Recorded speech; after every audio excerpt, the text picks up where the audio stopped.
Hey folks, Chris Caliendo from Easywood Tools. Turning man-made materials like cast resins such as alumilites and polyester acrylics has exploded with popularity recently. Here at Easywood Tools, we've been receiving tons of feedback from people that love turning these materials and are using our tools as well as other brands of carbide insert turning tools. You have told us of your challenges with these materials being prone to catching and chipping, making it frustrating to turning a good piece. Well, in true Easywood Tools fashion, we have responded.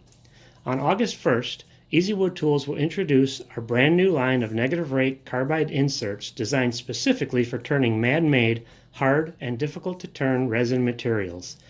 These inserts are designed and tested to be less aggressive, greatly reducing the chance of chipping and catches of your blanks, making your turning experience more enjoyable. Look for more information on social media from Easywood Tools and our product testers after our product release. Inserts will be available from Easywood Tools direct starting August 1st and at authorized retailers soon.